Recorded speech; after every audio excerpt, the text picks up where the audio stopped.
देखिए, सबसे पहले हम कोई भी योजना बनाते हैं, जैसे बेटी पढ़ाओ बेटी बचाओ, और अब जो देश की लाडली योजना जो है निकाली गई है, लेकिन इन ये सब योजनाएं धरी की धरी रह जाएंगी अगर हमारे ही समाज में देश की बेटी सुरक्षित नहीं है। सबसे पहले उन्हें सुरक्षा करने के लिए सरकार को कठोर से कठोर कदम उठाने चाहिए। आज जो बदलापुर के अंदर एक मतलब ऐसी घटना हुई है जिसमें दो छोटी 4 साल की बच्चियों के साथ एक गलत कार्य कर दिया जाता है, और अब पूरा बदलापुर का स्टेशन जाम किया गया, तोड़फोड़ करी गई। वो किसी एक व्यक्ति विशेष की बेटी नहीं थी, वो पूरे भारत की बेटी थी। सोचो उस माँ के ऊपर क्या बीती होगी जिसने अपने बच्चे को स्कूल में पढ़ने के लिए भेजा। उस माँ को ये भी नहीं पता कि मेरी बेटी के साथ एक अपराधी क्या कार्य कर रहा है। तो ऐसे अपराधियों को सख्त से सख्त जो है सजा दी जानी चाहिए, बीच चौराहे में लाकर के उनको फांसी देनी चाहिए।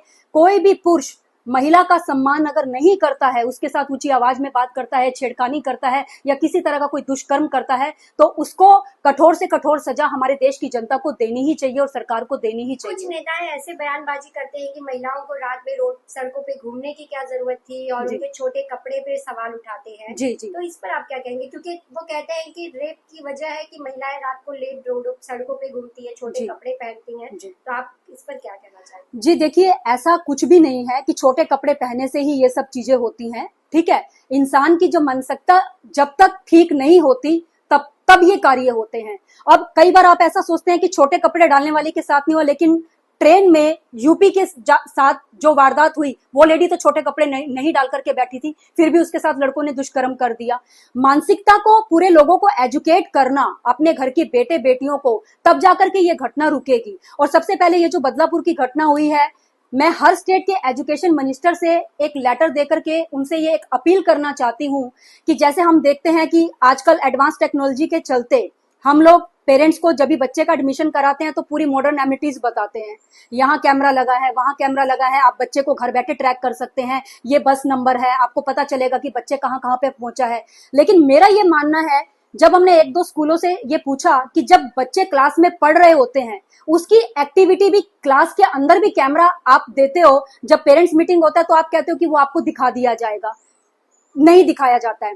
पेरेंट्स के मोबाइल के ऊपर एक ऐसा ऐप डाल देना चाहिए जिससे बैठे बैठे हर माँ, चाहे बेटी है या बेटा है, वो घर बैठ करके देख सकती है कि हमारा बच्चा पढ़ रहा है या नहीं, या किसी बच्चे ने उसके साथ हरकत तो नहीं किया। या कई बार स्टूडेंट ही टीचर के साथ हरकत कर देते हैं, और कई बार टीचर ही स्टूडेंट के साथ हरकत कर देता है। तो जब पेरेंट्स के मोबाइल पर ये एक ऐप डाउनलोड हो जाएगा, तब इस तरह की घटनाओं पर काफी हद तक हम रोक कर सकते हैं। मेरा एजुकेशन मिनिस्टर से मतलब उनसे एक प्रार्थना भी है, और इसे एक मैं उनको ये कहना भी चाहती हूँ कि आप आज के बाद हर स्कूल में ये अलर्ट कर दो कि हर पेरेंट्स के मोबाइल में वो एक ऐसा ऐप आना चाहिए जिसमें घर बैठ करके पेरेंट्स अपने बच्चों को क्लासरूम में क्या कर रहे हैं, जो वॉशरूम के बाहर है वहां पे कैमरे होने चाहिए, वहां का जो सफाई कर्मचारी है बराबर से ड्यूटी कर रहा है कि नहीं। तो ये सारी चीजों की फैसिलिटी पेरेंट्स को, ये नहीं कि जब कोई वारदात होगी तब आप दिखाओगे। लेकिन आप बात स्कूल की करिए, लेकिन जो घटनाएं होती है स्कूल नहीं, ऐसी कई जगह है जहाँ पर घटनाएं होती है। सबसे पहले आप अपने घर के बच्चे को, अपने लड़के को क्या शिक्षा देनी चाहिए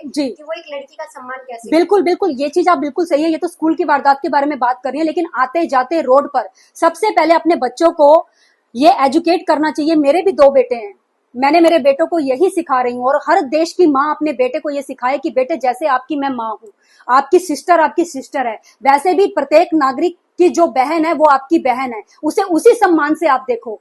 अगर आप ये सोचो, अगर आपकी बहन बेटी के साथ कोई राह चलता छेड़खानी कर दे, गलत कर दे, तो आप लठ तलवारें लेकर के हंगामा करोगे, सब करोगे, है ना, करोगे ना। तो आप जिस बेटी के साथ ये गलत किया गया है उसके लिए भी आप एकजुट हो जाओ, ताकि कोई भी घर का बेटा किसी भी महिला के साथ ये गलत ना कर पाए। इसके लिए एजुकेशन पेरेंट्स को भी देना चाहिए कि अपने बच्चों को स्त्री का सम्मान करना सिखाए, कि ये जो चीज, ये वारदात जो है किसी के भी साथ नहीं होनी चाहिए। हम रक्षाबंधन का त्योहार करते हैं, ये सिर्फ एक मात्र राखी बांधने का त्योहार नहीं है, ये हमारी, चाहे ये नहीं है कि खून का रिश्ता है तो हमारी बहन है। जिस बेटी के साथ हुआ, देखो मैं हरियाणा से बिलोंग करती हूँ, आज महाराष्ट्र की बेटी के साथ हुआ, महाराष्ट्र की बेटी नहीं है, पूरे भारत की बेटी है, फिर भी हम रोड पर उसके जस्टिस के लिए निकले। तो अपने बच्चों को हम लोग गाइड करें, उनको एक अच्छे माहौल में रखें, किसी भी तनाव की वजह से या किसी भी चीज की वजह से वो ये गलत कार्य नहीं करने पाए। और माँ को सीधा बोल दो कि अगर इस तरह का ये हरकत करता हुआ तुम पाए गए, दुनिया तो छोड़ो, सबसे पहला गोली मेरा तुमको लगेगा, क्योंकि तुमने ये चीज क्यों किया।